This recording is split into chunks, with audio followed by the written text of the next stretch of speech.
अगर गाय हमारी माता है तो उसके हत्यारों को फांसी कोई और क्यों देगा भाई? ये क्या हिजड़ों जैसी बातें हैं? अगर गाय माता है तो भाई बदला खुद लो, और गाय की हत्या उस दिन बंद हो जाएगी जिस दिन आप जो लोग गाय को खाते हैं उन्हें खाना शुरू कर दो, उसके बाद गौ हत्या होगी नहीं। जो हमारी माँ का दुश्मन है वो हमारा दुश्मन हुआ कि नहीं हुआ? अगर वो हमारा दुश्मन है तो उसका वध कौन करेगा? मैंने तो देखी साफ साफ कह दिया, मैं साइंटिफिक आदमी हूँ, मैं गाय को माता नहीं मानता हूँ। जैसे घोड़ा है या कुत्ता है वैसे गाय है, एक जानवर है, और दुनिया खाती है गाय बीफ।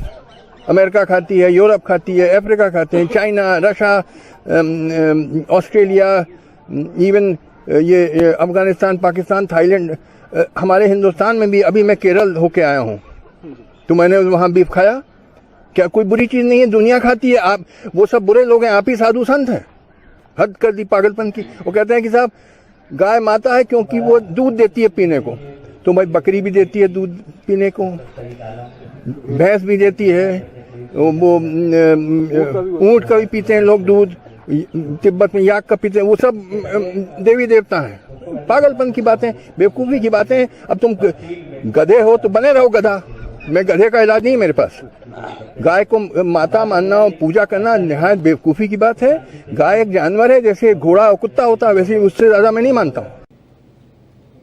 मेरा नाम प्रसाद वेर्नेकर है। नमस्कार नाइक साहब। मेरा सवाल यह है कि कौन सा धर्म, किताब या जाति ये इजाज़त देती है कि मासूम जानवरों का कत्ल किया जाए, I mean to fulfil his hunger और taste. Like in case of Muslim, you celebrate Bakri Eid, which favors killing of goats, I mean, as a means of festival. I mean, hearing to your comments on Islamism and other religions, what I understand is your religion favors this festival in a more spirited manner, because Hinduism doesn't do so. They don't believe in killing goats, but accept that there are non-vegetarians who prefer eating chicken and goat and others. But does Islam favor this thing? भाई साहब का बहुत अच्छा सवाल है। भाई साहब ने पूछा है पहले कि कौन सा मज़हब है जो मासूम जानवरों को कत्ल करने की इजाज़त देता है। फिर उसने कहा कि इस्लाम में आप जानवर का कत्ल करते हैं, आप नॉनवेज खाते हैं, हिंदू धर्म में इसकी ममानियत है। आपका सवाल है कौन सा मज़हब।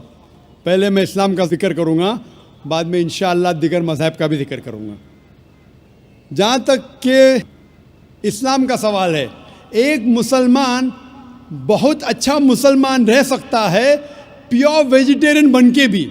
इस्लाम में ज़रूरी नहीं है कि आपको नॉनवेज खाना चाहिए, फ़र्ज़ नहीं है।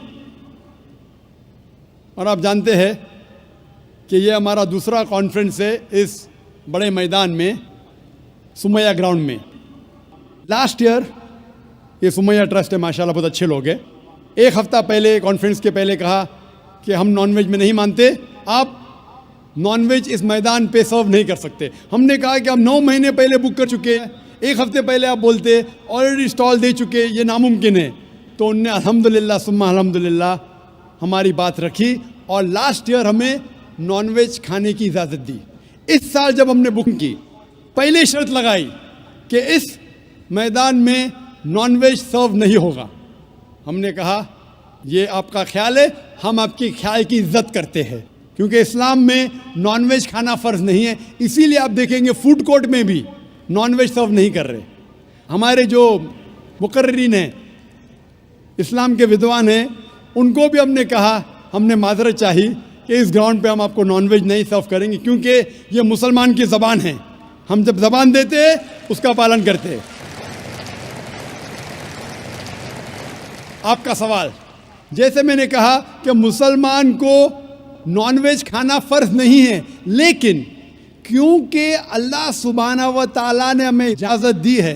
कुरान मजीद में लिखा है सूरह माइदा सूरा नंबर 5 आयत नंबर 1 में कि वो जानवर जो आपके लिए हलाल है 4 पाँव के, जो आपके लिए हलाल है उसको आप खा सकते हैं। लिखा है सूरह नहल में सूरह नंबर 16 आयत नंबर 5 में भी कि वो जानवर जो आपके लिए हलाल है उसका गोश्त आप खा सकते हैं। ये लिखा है सूरह मोमिनून में सूरह नंबर 23 आयत नंबर 18 में भी। कई जगह लिखा है कि आप हलाल जानवर का गोश्त खा सकते हैं। जब कुरान मजीद में हमारे खालिक, हमारा रब, हमारा अल्लाह सुब्हाना व तआला परमिशन देता है तो हम क्यों ना खाएं। आज की साइंस ये कहती है कि वेजिटेबल्स में टोटल प्रोटीन नहीं है। हमारा जो जिस्म है, इंसानी जिस्म, इसके अंदर 8 अमाइनो एसिड्स नहीं बनते।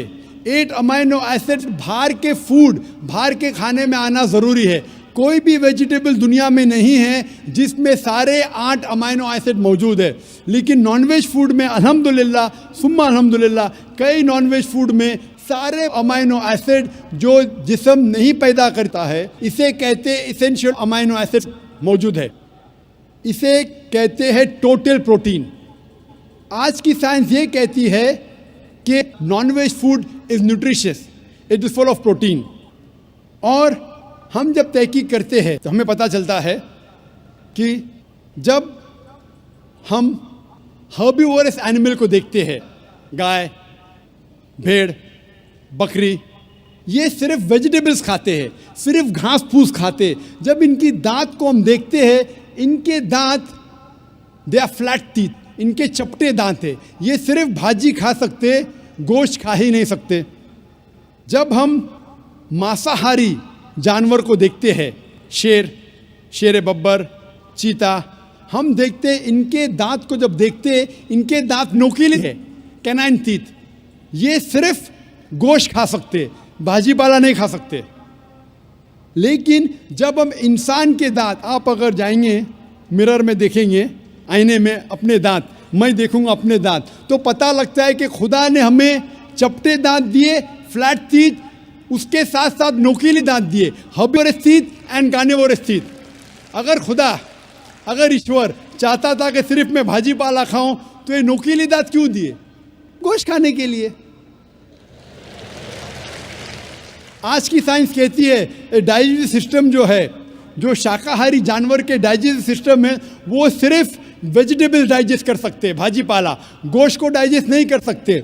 लेकिन जो कार्निवोरस एनिमल्स है, कार्निवोरस जानवर है, लायन, टाइगर, लेपर्ड, वो सिर्फ गोश्त को डाइजेस्ट कर सकते, भाजी पाला डाइजेस्ट नहीं कर सकते। इंसान का डाइजेस्टिव सिस्टम है, इसमें स्मॉल इंटेस्टाइन है, इसमें लार्ज इंटेस्टाइन है।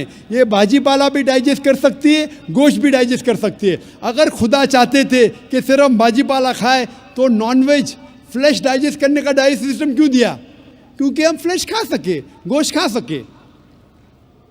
बहुत से गैर मुसलमानों को ये गलत फहमी है कि उनके मज़हब में गोश्त खाना हराम है, और कई हिंदू समझते हैं कि उनके मज़हब में लिखा है कि गोश्त खाना हराम है।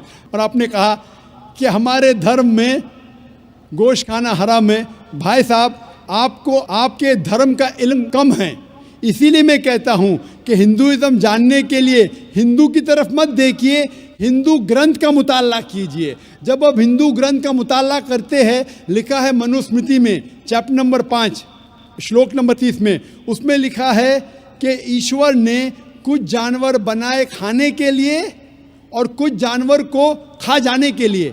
God has created some animals to eat and some to be eaten. अगर आप उस जानवर को खाते हैं जिन जानवर को खुदा ने बनाया है खा जाने के लिए, तो आप गुनाह नहीं कर रहे। If you are eating the animals who God has created to be eaten, you are not doing a sin. आगे जब पढ़ते हैं, लिखा है मनुस्मृति में चैप्टर नंबर 5 में, अध्याय नंबर 5 में, मंत्र नंबर 40 में, कि खुदा ने कुछ जानवर बनाए हैं कुर्बानी के लिए। अगर आप कुर्बानी में जानवर का कत्ल करते हैं तो आप गुनाह नहीं करते। आगे लिखा है मनुस्मृति में चैप्टर नंबर 5 मंत्र नंबर 41 में कि जानवर का कत्ल करना, जो जानवर खाने के लिए बनाए गए हैं, वो गुनाह नहीं है। इसी तरीके से कई जगह वेद में लिखा है कि ऋषि गोश्त खाते थे, जानवर को खाते थे।